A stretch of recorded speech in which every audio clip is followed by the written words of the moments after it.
오늘 우리에게 주신 하나님의 말씀은 룻기 4장 1절에서 12절 말씀입니다.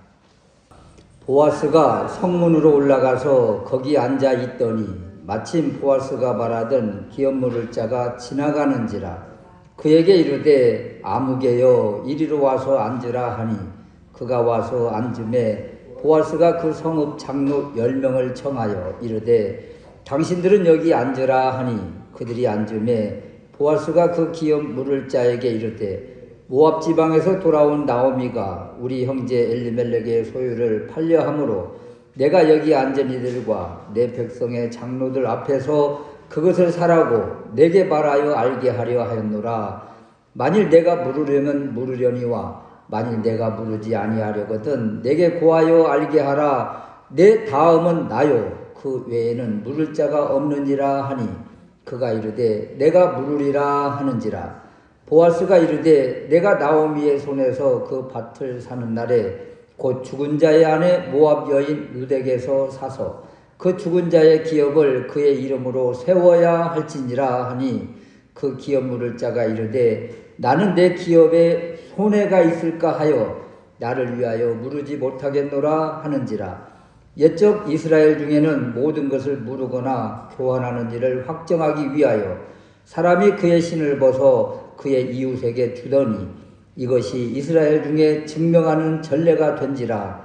이에 그 기업 물을 자가 보아스에게 이르되 내가 나를 위하여 사라 하고 그의 신을 벗는지라. 보아스가 장로들과 모든 백성에게 이르되 내가 엘리멜렉과 기련과 말론에게 있던 모든 것을 나오미의 손에서 산 이래 너희가 오늘 증인이 되었고 또 말론의 아내 모압 여인 룻을 사서 나의 아내로 맞이하고 그 죽은 자의 기업을 그의 이름으로 세워 그의 이름이 그의 형제중과 그곳 성문에서 끊어지지 아니하게 하매 너희가 오늘 증인이 되었느니라 하니 성문에 있는 모든 백성과 장로들이 이르되 우리가 증인이 되나니 여호와께서 내 집에 들어가는 여인으로 이스라엘의 집을 세운 라헬과 레아 두 사람과 같게 하시고 내가 에브라데서 유력하고 베들레헴에서 유명하게 하시기를 원하며 여호와께서 이 젊은 여자로 말미암아 내게 상속자를 주사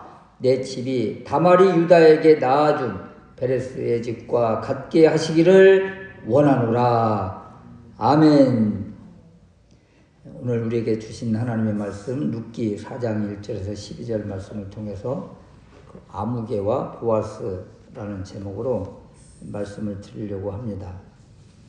성경에 안타까운 사람을 소개하라고 하면 예수님을 판 가룟 유다가 있고 또 예수님을 사형 판결한 본디오 빌라도가 있습니다. 이처럼 악한 데 사용된 이들도 이름이 있는데 오늘 룻기에 그 이름을 밝히고 싶지 않는 한 사람, 그래서 뭐라고 기록을 해주고 있는가 하면 아무개라 그렇게 지금 부르고 있어요. 아무개라. 우리 전라도 버전으로 하면 거시기라 거시기라는 사람의 이름이 있습니다. 천국에 가면 생명록책에 이름이 있는가 없는가가 얼마나 중요해요.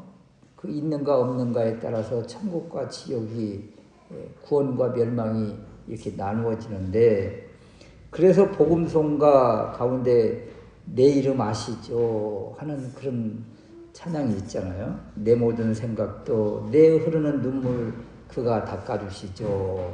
내 이름 아시죠. 그렇게 하는데 우리의 이름을 하나님이 기억해 주시는 것 하나로 얼마나 감사한 일인가.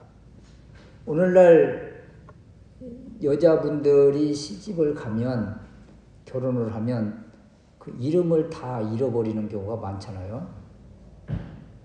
누구 엄마 이렇게 하다가 또 누구 댁 이렇게 하기도 하고 그래서 이름이 없어요.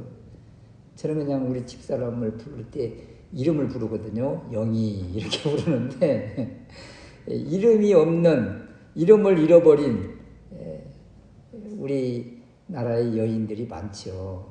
그런데 우리 이런 이름은 잃어버렸을지라도 누가 기억을 해주시면 정말 좋아요? 우리 주님이, 우리 하나님께서 우리의 이름을 불러주시면 얼마나 감사한 일인가. 그 아무개와 보아스, 그 이름 있는 사람과 이름 없는 사람, 이 두 사람의 이 차이점이, 구별점이 어디에 있는가 살펴보면서 우리의 이름이 하나님 나라에 기록되려면 어떻게 해야 될까? 또 기록된 것 자체가 얼마나 또 감사한 일인가? 이러한 것들을 다시 한번 생각할 수 있는 시간 되었으면 좋겠습니다. 첫 번째 우리가 생각할 수 있는 사람, 보아스인데요. 보아스는 법의 테두리 안에서 법을 준수하면서 하나님의 말씀의 규례 안에서, 그 말씀의 틀 안에서 열심을 내더라는 거예요. 1절 말씀에 보면 성문으로 올라가서, 여기 성문, 고대 근동 지역에서의 이 성문은 법정과 같은 곳입니다. 나오미와 룻이 간청한 그 기업물을 자의 책임을 다하기 위해서 곧바로 그 이튿날 곧바로 룻을 집으로 돌려보내고 그 이튿날 곧바로 성문에 올라가는 모습이에요. 이 룻과의 그 약속이 있었잖아요.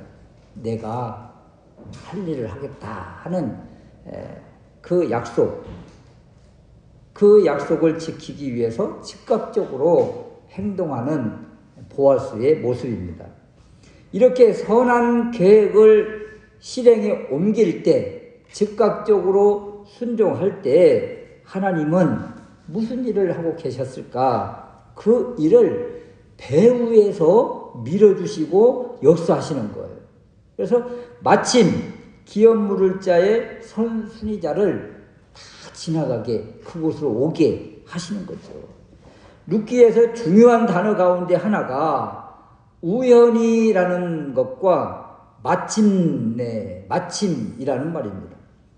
이것은 배후에서 하나님이 한 사람 한 사람의 발걸음을 인도하신다는 그 표현이에요.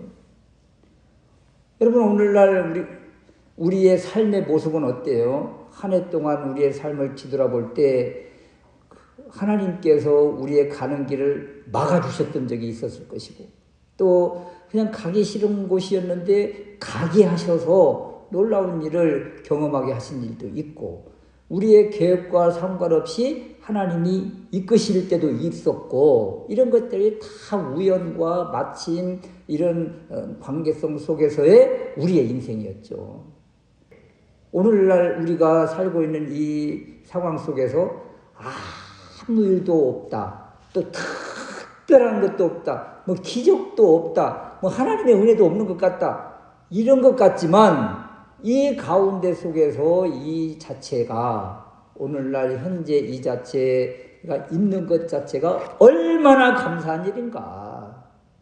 그래서 모든 것들 하나님의 인도하심이라. 지금 마침 그 시간에 기업 물을 자의 선순위자가 오고 있잖아요. 즉시 법정이 개정되는 거예요. 그 보아스, 기업 물을 선순위자, 그리고 2절 말씀에 성읍장로 10명, 이건 증인이죠. 그러니까 보아스가 있고 기업 물을 선순위자가 있고, 그리고 이 모든 것을 증언해주고 증인으로 있을 장로 10명이 있고, 그리고 또 뒤에 보면 백성들이 또 보고 있고, 그래서 완벽한 재판이 이제 준비가 되고 진행되는 거예요. 그 보아스가 나오미 룻의 변호사가 되어서 기업 물을 자에게 요지를 설명을 하죠. 3절 후반절 말씀에 보면 모압에서 돌아온 나오미가 우리 형제인 엘리멜렉의 밭을 팔려고 합니다. 이 밭을 살 자격이 제일 먼저 누구에게 있어요? 기업 물을 선순위자, 기업 물을 자 1번, 보아스는 2번. 그래서 1번에게 이것을 지금 선택권을 주고 있는 거예요. 밭을 사실 것입니까? 아니면 사지 않겠습니까? 그러면 만약에 안 산다고 그러면 2번에게 넘어가는 거예요. 그래서 이 아무개라는 사람이 그래요? 밭을 판다고 그래요? 그러면 자기가 사겠다고 내가 물으리라 그러잖아요. 4절 후반절에 밭을 사겠다고 이렇게 나섭니다. 그래서 이어서 바로 보아스가 한 말이 있어요. 5절 말씀인데요. 이 밭을 사면 그 다음 의무도 있습니다. 나오미의 손에서 그 밭을 사는 날에 곧 죽은 자의 아내, 죽은 자는 말론이잖아요. 나오미의 아들이고 룻의 남편. 죽은 자의 아내 모압 여인 룻에게서 사서 그 죽은 자의 기업을 그의 이름으로 세워야 됩니다. 하고 의무 규정을 또 하나 내놓습니다. 더 쉽게 번역하면 그 밭을 살 경우 모압 여자 룻과 결혼해서 죽은 여자의 남편 이름으로 나오미의 아들 이름으로 그 유산을 이어받을 자식에게 다 줘야 됩니다. 이런 거예요. 밭을 사고 그 다음 룻과 결혼해서 아들을 낳으면 그 아들에게 모든 유산을 기업을 이어줘야 됩니다. 이렇게 보아스가 아무개라는 사람에게 설명을 합니다. 그러니까 아무개가 어떻게 해요? 아니 이 밭을 사면 그게 내 것인데 물론 희년이 되면 다시 돌려줘야 되겠지만 뭐 이스라엘의 땅 제도가 그러니까 그렇지만 희년이 될 때까지는 내 것이 되어서 내가 그곳에서 얼마나 또 많은 농작물을 가지고 이득을 얻겠어요. 그런데 룻과 결혼을 해서 아들을 낳으면 그 아들에게 모든 걸 다 물려주라고 하니까 유산으로 주라고 하니까 그러면 내가 뭐 이 밭을 산 의미가 뭐가 있겠어. 그래서 결국 이 아무개가 거절을 하는 거예요. 거절을 하고 그러면 이제 거절했다는 증명을 해야 될 것 아니겠어요? 오늘날 우리는 뭘 해야 돼요? 무슨 계약을 할 때 우리가 하는 것이 있잖아요. 인감도장을 찍는다든지 아니면 뭐 동사무소에서 뭐 인감 증명서를 떼가지고 뭘 하고 아니면 뭐 법무사나 어디를 가서 공증을 하고 이렇게 하는 것인데 공증하고 인감도장을 찍고 이런 모습을 고대 이스라엘 사회에서는 신을 벗는 것으로 이렇게 표현을 했어요. 그래서 신을 벗어주는 이런 모습으로 이 아무개라는 사람이 룻과의 관계, 이 나오미의 가정과의 모든 관계성 속에서 선을 다 끊어버리는 거예요. 나는 이제 이 가정과 아무것도 아닙니다 하면서 모든 기득권, 모든 권리, 모든 책임, 의무를 포기하는 거죠. 그리고 포기했다는 그 증명으로 신을 벗어서 주는 이러한 모습을 지금 우리에게 보여주고 있다. 여기에서 나오미와 룻의 문제를 완벽하게 지금 해결해 주는 사람이 누구예요? 해결사가 바로 보아스예요. 보아스가 성문에 서서 또 성문에 앉아서 이 일을 다 지금 질서를 잡아주고 있는 모습이다. 아무개가 포기하고 보아스가 차지하고 이러한 일에 증인을 세우고 이런 모든 것들을 보아스가 하는 모습을 바라보면서 보아스는 나오미와 룻의 가정의 변호사가 되어서 이 일을 잘 감당해 주되 그 하나님의 법 안에서 율법 규례 안에서 이 일을 충실히 감당하고 있는 거예요. 그래서 보아스의 하는 이러한 행동들, 이러한 일들을 바라보면서 누가 기억나는가 하면 우리의 모든 억울한 일들을 다 변호해주고 또 중보해 주시는 분이 계시잖아요. 우리 주님이 계시잖아요. 그 보아스를 바라보면서 이 나오미와 룻을 변호해주는 이 모습을 바라볼 때 우리 주님이 생각나는 거죠. 우리 주님이 우리를 이렇게 변호해 주시고 우리를 세워주시고 문제를 해결해 주신다. 이 주님이 계시다는 것을 기억하면서 주님을 더 의지하고 바랄 수 있으시기를 주님의 이름으로 축원합니다. 두 번째 우리가 생각할 수 있는 사람, 이 아무개라는 사람인데, 아무개는 이 신을 벗어주는 이 행위가 얼마나 수치스러운 일인가를 모르는 사람이더라. 그래서 아무개는 수치를 모르는 사람이다. 1절 말씀에 기업 물을 자를 보아스가 부를 때 아무개여 이렇게 부르거든요. 아무개여. 보아스가 말한 기업 물을 자의 권리와 책임, 의무에 대해서 듣고 이 기업 물을 자의 책임을 다 포기를 하잖아요. 나는 물지 않겠다. 이 사람이 처음에는 물겠다고 했잖아요. 밭을 살 때는 내가 살게 이렇게 했다가 이 가정을 책임지고 이 가정의 기업을 다 그 아들을 낳으면 그곳에 물려줘야 돼. 유산을 물려줘야 돼. 이렇게 하니까 뭐 나에게 돌아올 유익이 무엇이냐 하면서 다 포기를 해버렸거든요. 결국 이 사람은 어찌됐든지 간에 룻을 책임지고 그리고 아들을 낳게 되면 그 아들에게 모든 유산 그리고 기업을 이어준다는 것에 포기를 한 거예요. 그러니까 결국 이 사람의 포기의 모든 결정의 근거가 어디 있는가 하면 이것을 내가 선택을 했을 때 내가 책임을 지었을 때 나에게 유익이 있는가 이익이 있는가 물질적인 어떤 보상이 있는가 여기에 이 사람은 모든 판단의 근거가 여기에 있는 거예요. 그래서 나에게 성공을 주고 나에게 물질의 부요함을 주고 조금이라도 나에게 유익을 준다면 이 사람은 결정을 했겠죠.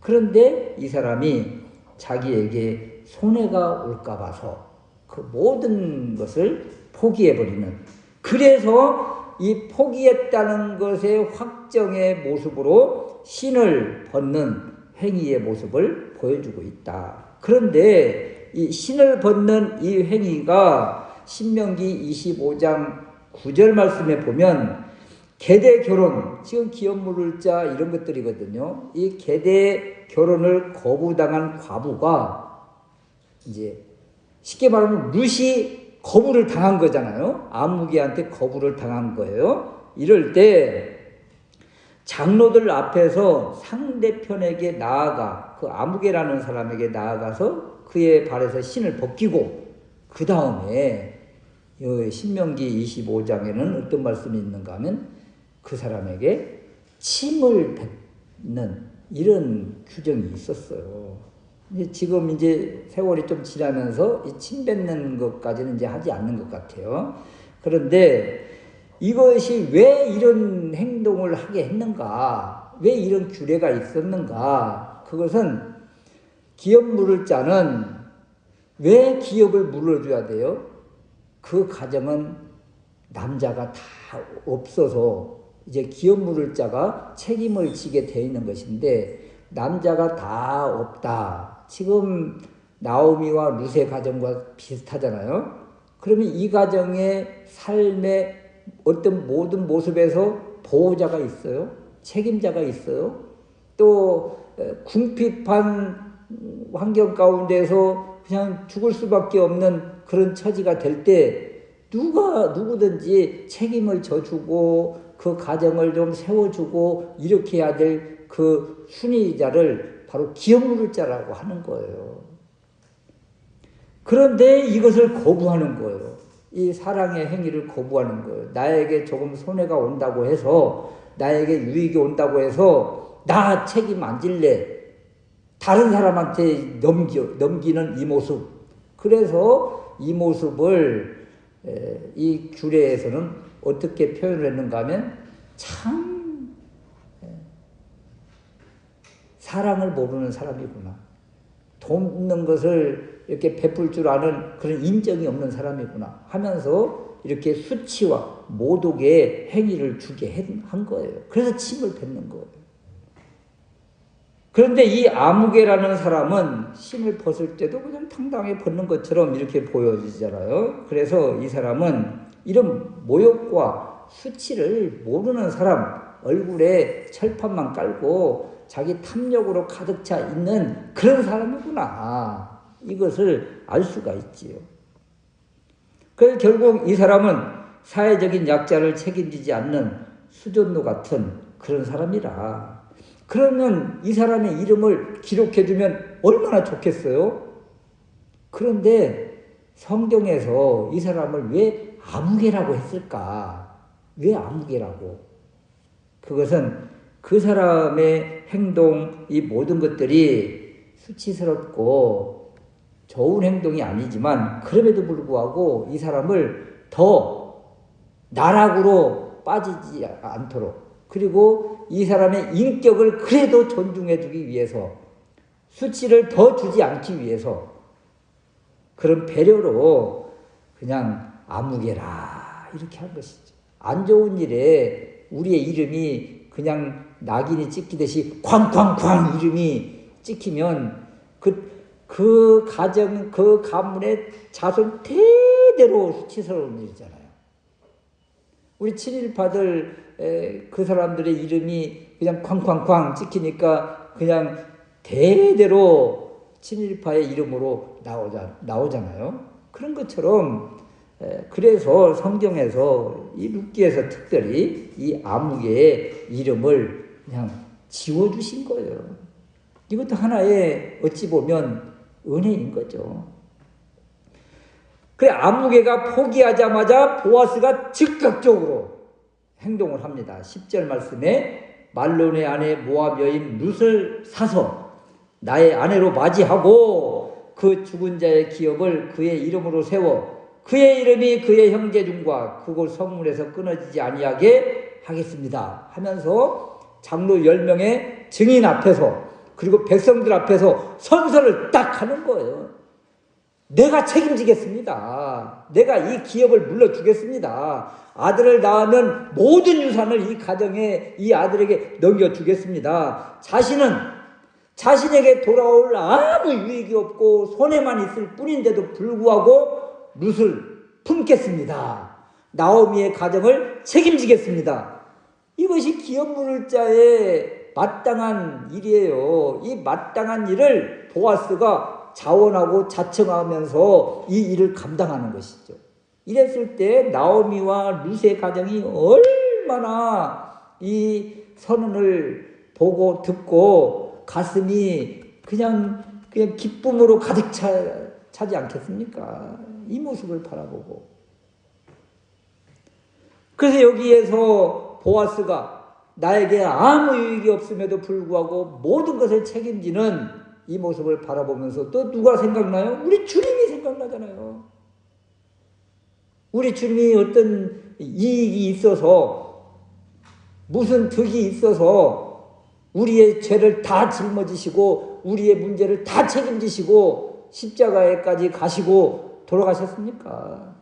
이 모습을 바라보면 보아스의 행동 가운데 우리 주님의 이미지가 이 안에 담겨 있더라. 그래서 보아스 같은 우리 주님의 그 사랑과 은혜를 우리가 받은 존재잖아요. 그래서 이 추수감사 이런 것들을 보낼 때마다 우리가 무엇을 진정 감사해야 될까?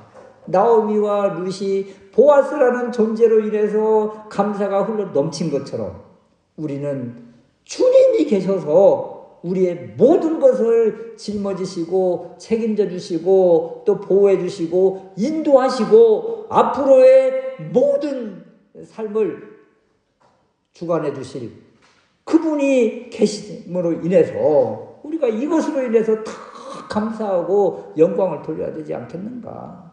아무개처럼 조금 이득이 있으면 그냥 좋아라 하고 아유 조금 손해가 나면 에이 그냥 하나님이 계신지 안 계신지 모르겠다. 그러면 이건 아무개인 거예요. 아무개.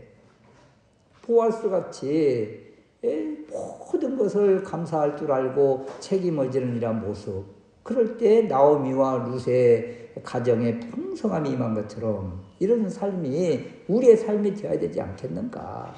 그래서 이 추수감사의 주일에 이 보아스 같은 우리 주님을 바라보면서 더 감사가 넘치시기를, 어떤 물질적인 어떤 것으로 감사하는 것이 아니라 나의 인생에 나의 영혼의 모든 것을 책임져 주시는, 인도해 주시는 그분 주님으로 인해서 더 감사할 수 있으시기를, 그리고 이 감사를 통해서 또 오늘 성찬 예식을 통해서 이 주님과 인격적으로 하나 되는 이런 것들을 또 증명하는 시간이잖아요.